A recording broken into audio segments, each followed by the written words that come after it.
भोपाल के कुशाभाऊ ठाकरे अंतर्राष्ट्रीय सभागार में सुशासन और प्रशासनिक शुचिता को मजबूत करने की दिशा में एक अहम पहल के तहत कर्मयोगी बने विषय पर सर्वोच्च परामर्शदायी समिति की एक दिवसीय कार्यशाला आयोजित की गई। इस कार्यक्रम में डॉक्टर मोहन यादव मुख्य अतिथि के रूप में शामिल हुए और उन्होंने प्रशासनिक तंत्र को जनहित में समर्पित होकर काम करने का संदेश दिया। मुख्यमंत्री ने कहा कि सरकारी पदों पर बैठे लोगों को केवल अधिकारी बनकर नहीं बल्कि समाज की सेवा के लिए समर्पित कर्मयोगी के रूप में कार्य करना चाहिए। उन्होंने स्पष्ट किया कि प्रशासन का मूल उद्देश्य समाज के अंतिम व्यक्ति तक योजनाओं और सुविधाओं का लाभ पहुंचाना है। कर्मयोगी की अवधारणा को रेखांकित करते हुए उन्होंने कहा कि जब कर्तव्य को सेवा और भक्ति की भावना से निभाया जाता है तब व्यवस्था में सकारात्मक बदलाव संभव होता है। मुख्यमंत्री ने सर्वोच्च परामर्शदायी समिति के सदस्यों ने आग्रह किया कि वे अपने अनुभव और विशेषज्ञता का उपयोग प्रदेश के विकास, बेहतर नीति निर्माण और जन कल्याणकारी योजनाओं को प्रभावी बनाने में करें। आज के इस कार्यक्रम में मंच पर विराजमान माननीय मंत्री श्रीमान Inder Singh Parmar ji, convener united consciousness doctor Vikrant Tomar ji Ujjain से भी संबंध है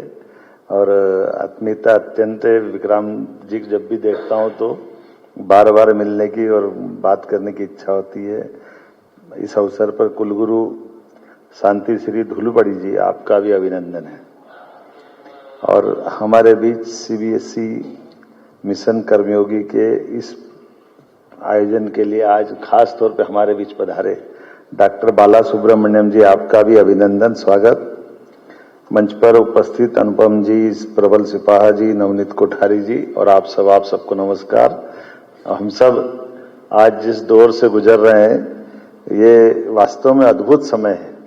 यशस्वी प्रधानमंत्री श्रीमान नरेंद्र मोदी जी के नेतृत्व में 10-12 साल में देश कितने क्षेत्रों में बदलाव ला सकता है, क्या क्या कर सकते हैं, कितने प्रकार से हमारी अपनी मूल चीजों को पा सकते हैं।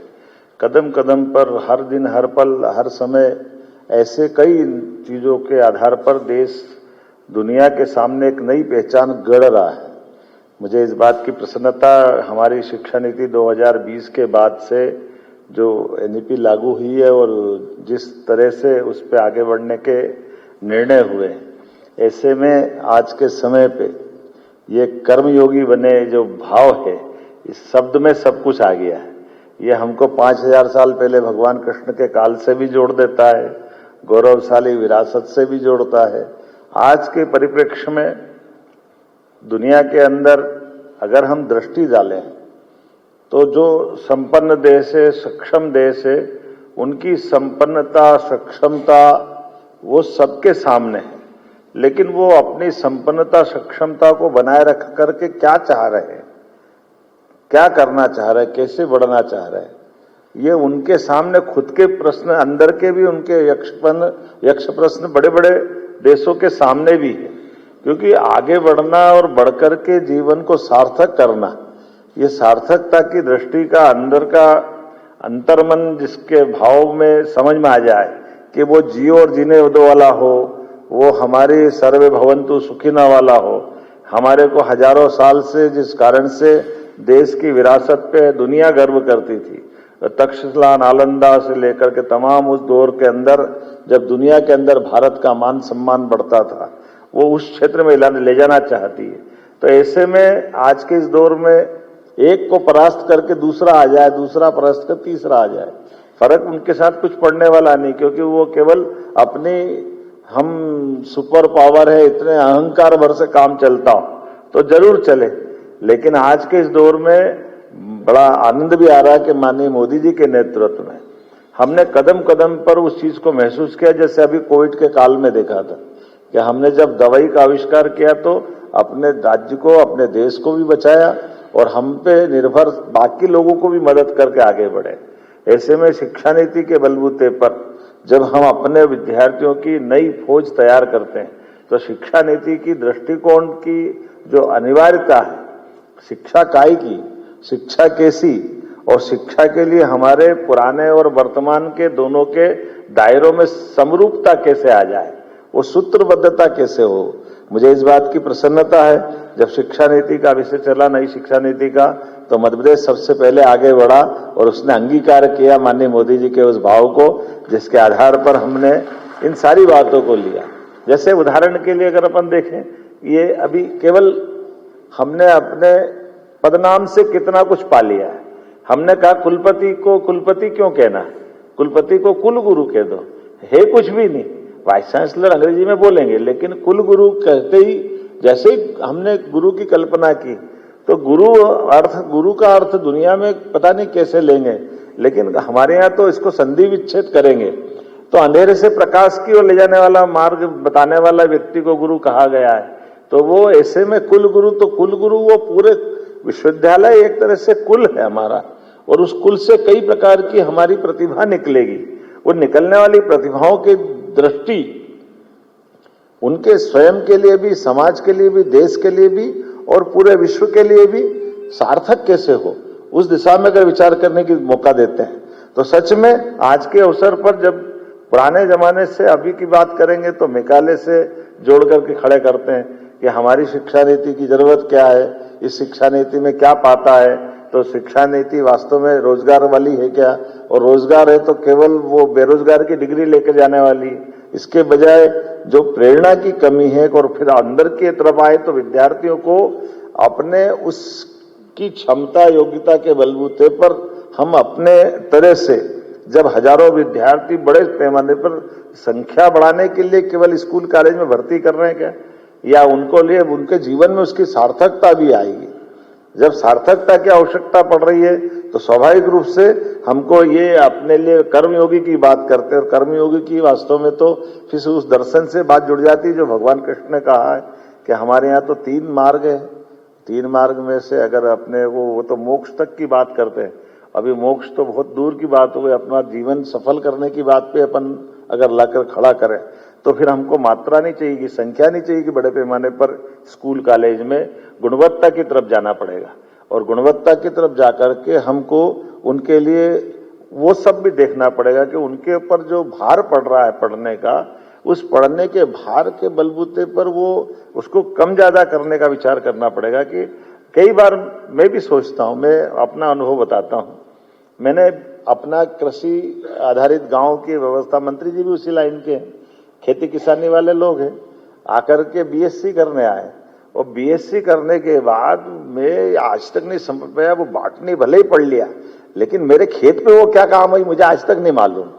काय के लिए पढ़ा मैं आज तक नहीं समझ में आया। और ऐसे के ऐसे सभी क्षेत्रों में समान रूप से वो केमिस्ट्री भी पढ़े, जूलॉजी जियोलॉजी सब पढ़ लिए, लेकिन उसका अब मेरे पिताजी का बड़ा अच्छा फंडा था। जब मैं अपने हायर सेकेंडरी तरफ बढ़ने लगा 8वीं के बाद, तो उन्होंने कहा बेटा तुम क्या करोगे, वो ज्यादा पढ़े लिखे नहीं थे, तो मैंने कहा मैं बीएससी करूंगा, ये करूंगा। तो उन्होंने कहा ये क्या होती है मुझे नहीं मालूम, तो एक काम कर, तू ये अपनी तो दुकान है, इसको दुकान को चलाने की जवाबदारी तुम्हारे लिए दे देता हूं कि ये अपनी चाय पानी और नाश्ते की दुकान है। तो मैंने इससे क्या होगा, बोले इससे ये होगा कि पढ़ तो पढ़, नहीं पढ़ तो कम से कम जिंदगी तो चल जाएगी तुम्हारे काम धंधे से, इतना ही बहुत है हमारे पास में। कल को अपना बच्चा घर में अपने पैरों पे खड़ा हो जाए, किसी के आगे हाथ फैलाने की जरूरत नहीं। अब ये अलग बात है कि उनके अपने कंसेप्ट से उनने खेती किसानी करते करते, अब व्यक्ति अगर पढ़ रहा है तो पढ़ते पढ़ते उनको उनके एंगल से सोचता हूं, तो उनने ये कहा कि पढ़ने से हो सकता है इसका जो कुछ विकास होना हो जाएगा, क्योंकि न तो उनने सोचा ना मैंने सोचा, नौकरी का दो ही को दिमाग में नहीं आया।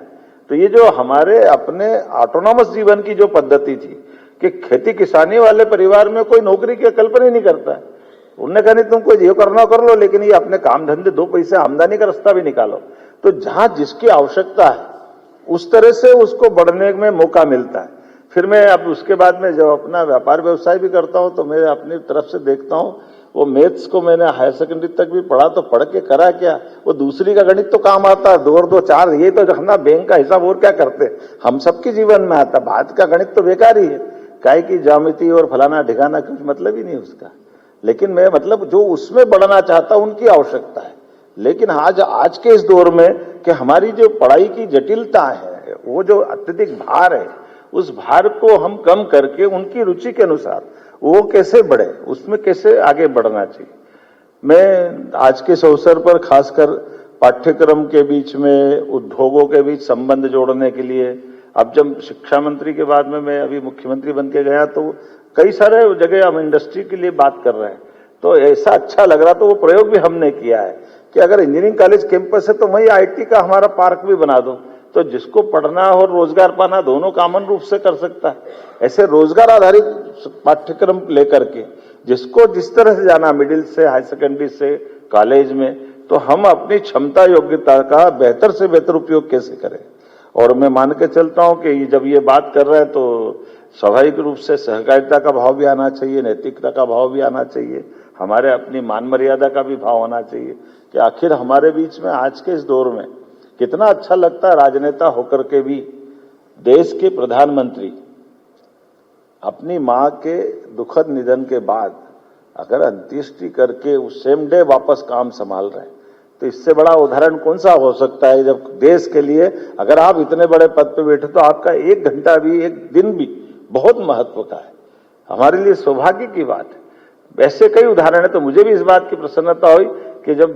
विवाह करना तो बेटे का सामूहिक विवाह में क्यों आनंद नहीं आना चाहिए, मुख्यमंत्री का बेटा तो भी सामूहिक विवाह में होना चाहिए। ये उदाहरण प्रधानमंत्री से शुरू हुआ तो हमको भी आनंद आया इस बात। यही तो मौके हैं जब हम अपने से इन सारी बातों को खड़ा कर सकते हैं। इन सारी बातों का एक नहीं, ऐसे केवल बोलने से नहीं, करके दिखाने की आवश्यकता भी, और करके दिखाने के लिए इन सारी बातों को समाविष्ट करते करते जितने प्रकार से हो सकते हैं, ये कर्मयोगी का वास्तव में इसको बोलने के बजाय हमारे इन सारी बातों से ही भविष्य का आकार साकार कैसे बनेगा। मेरी अपनी ओर से आज के इस अवसर पर आप सब शिक्षाविद हैं, विद्वान हैं, मेरे से ज्यादा जानते, मैंने तो जितना मेरे को लगा बताने का प्रयास किया, लेकिन ये सच में अपने अंदर के अंतर्मन से आने वाली आवाज है और इसी बात की आवश्यकता है। तो मैं आज के इस अवसर पर आप सबको बधाई भी देना चाहता हूं, जिनके आधार पर आप अपनी सभी प्रकार की बातों के साथ शैक्षणिक जगत में किस प्रकार से भविष्य की पीढ़ी के लिए हम काम करेंगे। माननीय शिक्षा मंत्री जी को बधाई देता हूं, अधिकारियों को बधाई देता हूं।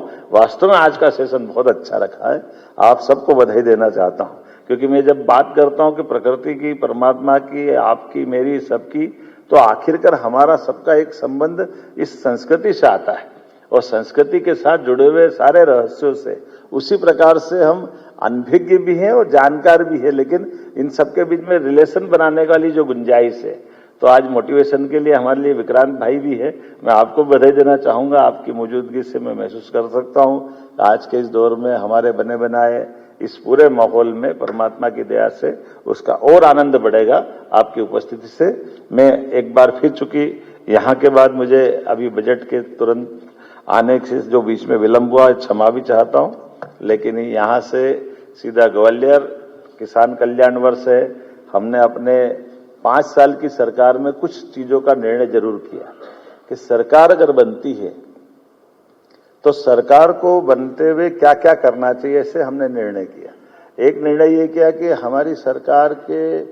जो बजट हमको मिला है उसमें सरकार की सीमा के आधार पर 5 साल के अंदर इसको डबल करेंगे। जो जीएसडीपी हमारी है, हमारे संसाधन में अगर बैठने के बाद अगर हमको वो लक्ष्य का वो आनंद नहीं आया तो फिर क्या फायदा। और क्रमशः चरणबद्ध रूप से इनको 5 टुकड़ों में हमने हिस्से बांधा और उसमें भी एक पार्ट ये लिया कि एक एक वर्ष एक चीज पे फोकस करते। जैसे ये किसान कल्याण वर्ष हमारा होने वाला है, तो किसान कल्याण वर्ष में केवल एग्रीकल्चर डिपार्टमेंट नहीं, कृषि से जुड़े हुए अर्थात ग्रामीण अर्थव्यवस्था को प्रभावित करने वाले 16-17 विभागों का एक साथ टारगेट तय किया। उसमें मछली पालन से लेकर पशुपालन तक, हार्टिकल्चर से एग्रीकल्चर तक, सारे सहकारिता भी उसी का हिस्सा है। और समग्र रूप से हमारे लिए दूध उत्पादन भी बढ़े, मत्स्य पालन भी बढ़े, सभी प्रकार के किसानों की आय बढ़ाने के लिए जो जो हो सकता है, इरिगेशन का एरिया भी बढ़े, हमारा खास करके बिजली का उत्पादन बढ़े, बिजली में भी किसान आत्मनिर्भर हो, बिजली में सोलर पंप लगाए अपने खुद के खेत पर। तो ऐसे कई प्रकार के चीजों को लेकर के पूरे वर्ष के कार्यक्रम बने। तो आय जब हम डबल करने की बात करते हैं तो स्वाभाविक रूप से उसका लाभ मिलेगा। आज उम्मीद कर रहे हैं कि इन सारी बातों के साथ हमने एक विषय ये भी रखा है कि एग्रीकल्चर को, जैसे मेरे को कष्ट था, मुझे इस बात की प्रसन्नता है हमारे सामान्य विश्वविद्यालय में भी कृषि संकाय को भारत सरकार के मापदंडों के आधार पर विश्वविद्यालय महाविद्यालय में खोलने का प्रयास किया है। और इसी के आधार पर और भी ऐसे बहुत सारे रोजगार परक, जैसे अभी की दिशा में मैं विचार करता हूं कि आज की स्थिति में पीएम मित्र पार्क जो कपास आधारित हमारे धागा बनाना, कपड़ा बनाने का सबसे बड़ा एक इंडस्ट्रियल पार्क बन रहा है, जिसमें 3 लाख लोगों को रोजगार मिलेगा। लेकिन अब जब हमारा पार्क का भूमि पूजन लोकार्पण सब करा दिया और निर्माण की स्थिति में पहुंच गए, लेकिन उसके लायक बच्चे तैयार करा दें, उनको कोर्स मिल जाए, ये हमारा संस्थान खड़ा हो जाए, ऐसे हर एक इंडस्ट्रियल क्षेत्र में बड़े पैमाने पर डिमांड है।